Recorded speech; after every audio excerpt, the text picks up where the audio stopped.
What's up, Dan and DaninSeries? I'm Hero here with Josephine. and we just wanted to say thank you for all of your support. Keep Thank you doing so what you're much for doing, watching. and lots of love. All the best. Hi guys, how's it Hiya. going? Good. First of all, let me just address the elephant in the room because we all thought this would be the last movie of the main saga, but then you announced there will be a fifth one after everything. And what a surprise. How did you even react when you found out there will be even more to the story? Were you fooled like the rest of us? Or did you know right from the start? We never knew there was going to be another. We were always kind of like signed up and set up to do four, and then the opportunity to do a fifth came around, and it felt for me really kind of like fitting for the story, made a lot of sense, and to be honest, just the opportunity to do another one, to do five when we've done four, to squeeze it in and make it make sense, was you know. I guess it was a tough decision, but once I kind of got my mind into it, I'm so happy that we could do it, and I just want to say thank you to the fans because they kind of allow us to be able to make not one but five of these movies. So yeah, grateful and excited. Let's take a step back and talk about this movie, which tells us a very tragic story of Tessa and Hardin love story, since they have to face some secrets that were buried for quite some time. And how did you work on this even emotional and traumatic phase of your character's growth? How did you channel the right emotion to shoot some of these scenes? Well, I feel like for Hardin, he's always dealt with trauma, and the guy just can't seem to catch a break. I feel like we was I guess I hope is what a lot of people are entertained by and watching their relationship, and Hardin in particular, is how much he does try to be a better person, and as soon as he's getting somewhere, they close the door in his face, or he gets dealt another bad hand. And yeah, I think it's important for people to be patient with him, the audience members, to understand that this stuff would take a lot of time to kind of get over. I know as an actor it's my job to try and imagine, but it's hard to imagine what you would feel in that instant, what happens at the end of the third movie going into the fourth.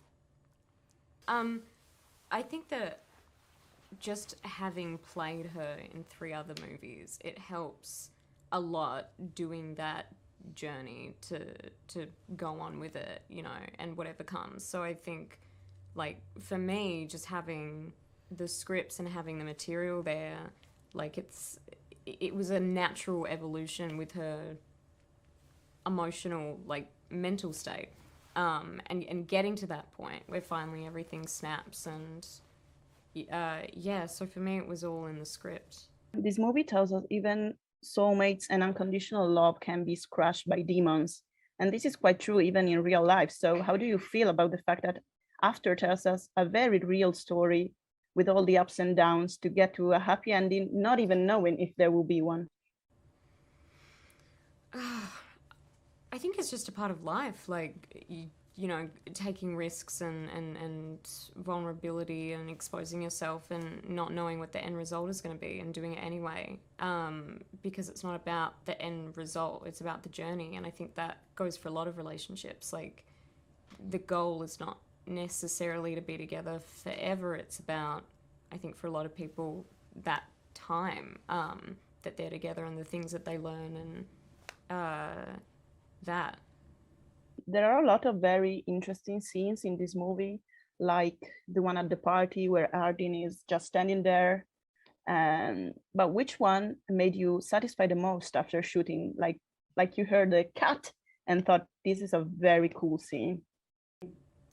There was a scene where Tessa finds her dad, and I remember we shot it on the first take, there was just something with the way that Atnas, the actor, he was lying on a mat, and there was just something about it that didn't feel as real. And then they shifted something with the mat, and then on the second take we did it and we got it, and I think that's the take in the film. And I remember I liked that scene in particular just because it felt really cathartic, and I always enjoy those scenes and moments. Joe just reminded me of something about the moment she's talking about. There's a scene earlier, where Hardin finds him in the apartment when he's not expecting him to be there, and the way that he enters felt like we were filming a completely different movie. It felt like, I think he comes in with a baseball bat and he knows there's an intruder in the house. And when they called cut on that scene, I remember kept running back to the monitors to have a look, because I knew that the way we were filming that was like a really different kind of style to what we usually shoot. So it was nice to have like a kind of variety of different styles and elements and themes.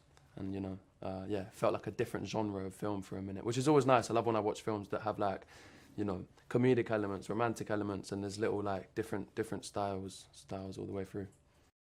Yeah, talking about styles, you gave me like a cue there. And since Yeah, the of course. character of Hardin in the books was briefly inspired by Harry Styles, I would like to know if you ever met him or if you like his music, and if you would like to chat with him about the story of Hardin and Tessa or anything else.